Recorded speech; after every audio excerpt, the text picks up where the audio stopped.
नमस्कार दोस्तों, स्वागत है आपका मेरे नए वीडियो में।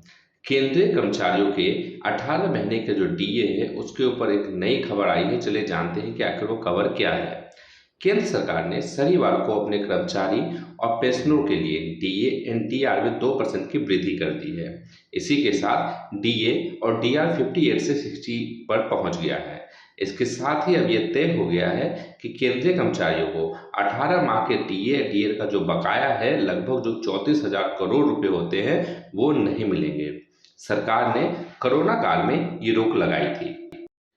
कैबिनेट की मीटिंग के बाद जब केंद्रीय मंत्री अश्विनी वैष्णव ने डीए और डीआर की घोषणा की, तो उनके एजेंडे में 18 माह का डीए और डीआर का जो बकाया था उसका कोई भी जिक्र नहीं किया गया। कोविड के टाइम पे गवर्नमेंट ने 18 महीने का डीए नहीं दिया था केंद्रीय कर्मचारियों को, और अभी भी हमारी मांग है, लेकिन उस मांगों को अनदेखा करते हुए सरकार इस पर कुछ नहीं बोल सकती। बता दें कि विभिन्न कर्मचारी संगठन लंबे समय से इस मांग को केंद्र सरकार के समक्ष उठा रहे हैं। 18 महीने के डीए और डीआर का बकाया देने का मुद्दा संसद में भी कई बार उठाया गया है। वित्त राज्य मंत्री पंकज चौधरी ने संसद में पूछे गए सवालों के जवाब में कहा था कि वर्ष 2020 में वैश्विक महामारी के विपरीत वित्तीय प्रभाव तथा सरकार द्वारा किए गए कल्याणकारी उपायों के चक्कर में ये जो डीए और डीआई था, इसे रोका गया था।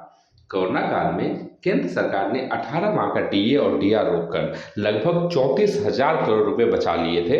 वित्त राज्य मंत्री पंकज चौधरी ने बताया कि केंद्र सरकार के कर्मचारियों के महंगाई भत्ता, जो कि 1 जनवरी 2020 से लेकर 1 जनवरी 2021 तक के देय किस्तों को फ्रीज करने का निर्णय कोविड-19 के दौरान लिया गया था।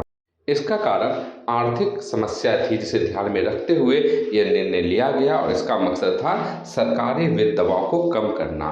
तो इन शॉर्ट कहा जाए तो जो हमारा 18 महीने का डीए डीआर है, उस पर सरकार देने के मन में नहीं है, उनके मन में आ गई है खोट, और इस पर वो कुछ भी नहीं बोल रही, जबकि पूरी यूनियन इसकी मांग कर रही है। इससे जुड़ा हुआ कोई भी अपडेट आएगा तो मैं आपको जल्दी बताऊंगा। जुड़े रहे चैनल के साथ।